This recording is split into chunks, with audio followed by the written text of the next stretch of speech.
ನಮಸ್ಕಾರ ಸ್ನೇಹಿತರೆ, ಸುನಿ ರುಚಿಗೆ ನಿಮಗೆಲ್ಲ ಮತ್ತೊಮ್ಮೆ ಸ್ವಾಗತ.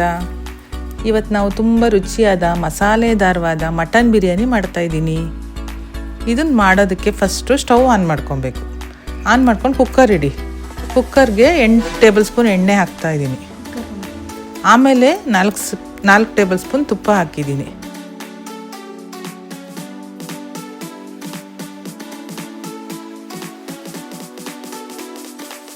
ಎಣ್ಣೆ ತುಪ್ಪ ಬಿಸಿ ಆದಮೇಲೆ ಒಂದು ಟೇಬಲ್ ಸ್ಪೂನಷ್ಟು ಕಸ್ತೂರಿ ಮೇಥಿ ಹಾಕ್ಕೊಳ್ಳಿ. ಒಂದು 4 ಲವಂಗ ಹಾಕ್ಕೊಳ್ಳಿ, 2 ಏಲಕ್ಕಿ, 1 ಇಂಚಿಂದು 2 ದಾಲ್ಚಿನ್ನಿ ತುಂಡು ಹಾಕ್ಕೊಳ್ಳಿ, 2 ಲಾಂಗ್ ಪೆಪ್ಪರ್ ಬರುತ್ತಲ್ಲ ಅದು ಹಾಕ್ಕೊಳ್ಳಿ. ಆಮೇಲೆ 2 ಸ್ಟಾರ್ ಹೂವು ಹಾಕ್ಕೊಳ್ಳಿ. ಇದೆಲ್ಲ ಸೇರಿಸಿ ಚೆನ್ನಾಗಿ ಹುರ್ಕೊಬೇಕು. ಆಮೇಲೆ 3 ಮೀಡಿಯಮ್ ಸೈಜ್ ಈರುಳ್ಳಿ ತೊಗೊಂಡು ತೆಳ್ಳಗೆ ಉದ್ದವಾಗಿ ಕತ್ತರಿಸ್ಕೊಂಡು ಈರುಳ್ಳಿ ಎಣ್ಣೆಗೆ ಹಾಕಿ ಈರುಳ್ಳಿ ಕೆಂಪಾಗೋವರೆಗೂ ಹುರ್ಕೊಂಡಿರ್ಬೇಕು. ಈರುಳ್ಳಿ ಎಷ್ಟು ಕೆಂಪಾಗುತ್ತೋ ಬಿರಿಯಾನಿ ಅಷ್ಟು ಟೇಸ್ಟಾಗಿ ಬರುತ್ತೆ ನಿಮಗೆ. ಈಗ ಒಂದು ಮಿಕ್ಸಿ ಜಾರಲ್ಲಿ 1 ಇಂಚಿಂದು 2 ಚಕ್ಕೆ ತೊಗೊಳ್ಳಿ, 2 ಲವಂಗ, 20 ಹಸಿಮೆಣಸು, ಮೀಡಿಯಮ್ ಸೈಜಿಂದು 1 ಟೊಮೊಟೊ, 1/4 ಕಟ್ಟಷ್ಟು ಕೊತ್ತಂಬರಿ ಸೊಪ್ಪು, 1/4 ಕಟ್ಟಷ್ಟು ಪುದೀನ ಸೊಪ್ಪು, ಇವೆಲ್ಲ ಹಾಕೊಂಡು ಮಿಕ್ಸಿಯಲ್ಲಿ ಚೆನ್ನಾಗಿ ಗ್ರೈಂಡ್ ಮಾಡ್ಕೊಬೇಕು. ಈಗ ಈರುಳ್ಳಿ ಕೆಂಪಾಗಿದೆಯಾ ನೋಡಿಕೊಂಡು ಅದಕ್ಕೆ ಇನ್ನೊಂದು ಚಿಕ್ಕ 1 ಟೊಮೊಟೊ ಕಟ್ ಮಾಡಿ ಎಣ್ಣೆಗೆ ಹಾಕಬೇಕು. ಕೊತ್ತಂಬರಿ ಸೊಪ್ಪು ಚಿಕ್ಕದಾಗಿ ಕಟ್ ಮಾಡಿಕೊಂಡು ಸ್ವಲ್ಪ ಹಾಕಿ ಎಣ್ಣೆಲಿ ಚೆನ್ನಾಗಿ ಮಿಕ್ಸ್ ಮಾಡ್ಕೊಬೇಕು. ಎಲ್ಲದನ್ನು ಚೆನ್ನಾಗಿ ಮಿಕ್ಸ್ ಮಾಡಿ ಮುಚ್ಚಳ ಹಾಕಿ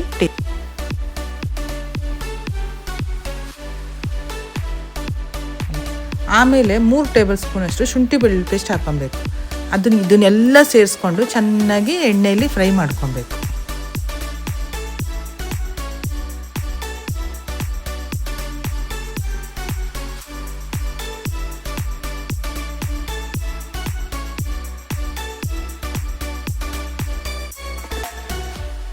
ಈಗ 1 kg ಮಟನ್ ಹಾಕಿ.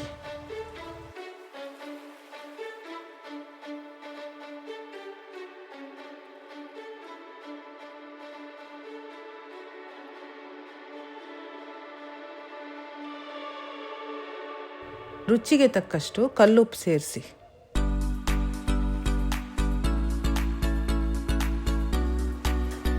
ಈಗ ನಾವು ಗ್ರೈಂಡ್ ಮಾಡಿ ಇಟ್ಕೊಂಡಿದ್ವಲ್ಲ ಮಿಕ್ಸಿಯಲ್ಲಿ ಮಸಾಲೆಗಳನ್ನೆಲ್ಲ ಅದನ್ನು ಮಟನ್ಗೆ ಸೇರಿಸಿ ಚೆನ್ನಾಗಿ ಮಿಕ್ಸ್ ಮಾಡಿ.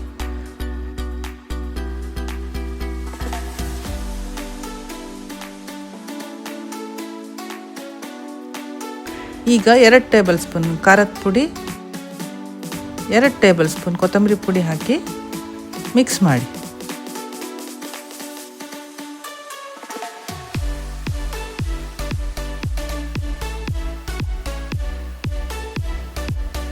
ಈಗ ಕುಕ್ಕರ್ ಮುಚ್ಚಳ ಹಾಕಿ 2 ವಿಜಿಲ್ ಬರೋವರೆಗೂ ಬೇಯಿಸಿ.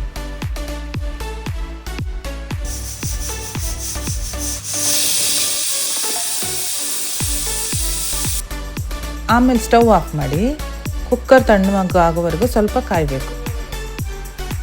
ಆಮೇಲೆ ತೆಗೆದು ನೋಡಿದ್ರೆ ಮಟನ್ ಎಷ್ಟು ಚೆನ್ನಾಗಿ ಬೆಂದಿದೆ ಅಂತ ಗೊತ್ತಾಗತ್ತೆ ನಿಮಗೆ. ಆನಂತರ ಇದಕ್ಕೆ 4 ಗ್ಲಾಸ್ ಅಕ್ಕಿ ಹಾಕಿ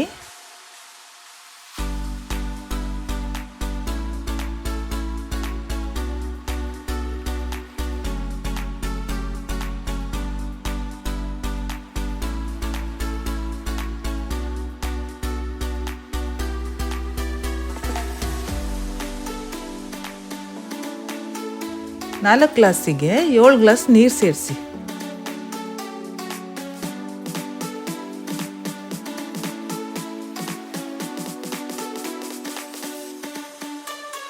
ಆಮೇಲೆ ಕುಕ್ಕರ್ ಮುಚ್ಚಿ ಅದನ್ನು 2 ವಿಜಿಲ್ ಬರೋಕ್ಕೆ ಬಿಟ್ಬಿಡಿ. 2 ವಿಜಿಲ್ ಬಂದಮೇಲೆ ಸ್ಟವ್ ಆಫ್ ಮಾಡಿ ಆರಕ್ಕೆ ಬಿಡಿ. ಈಗ ಲಿಡ್ ಓಪನ್ ಮಾಡಿ. ಆಹಾ, ಎಷ್ಟು ಘಮ ಘಮ ಅಂತರ ಬಿರಿಯಾನಿ ನಿಮ್ಮ ಮುಂದೆ ಓಪನ್ ಆಗಿದೆ.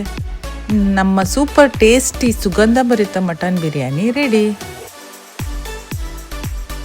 ಅಯ್ಯೋ, ಇದು ನೋಡಿದ್ರೇ ಬಾಯಲ್ಲಿ ನೀರು ಬರ್ತಾ ಇತ್ತಲ್ಲಪ್ಪ. ಈ ಲುಕ್ ಮಾತ್ರನೇ ಒಂದು ಟ್ರೀಟು.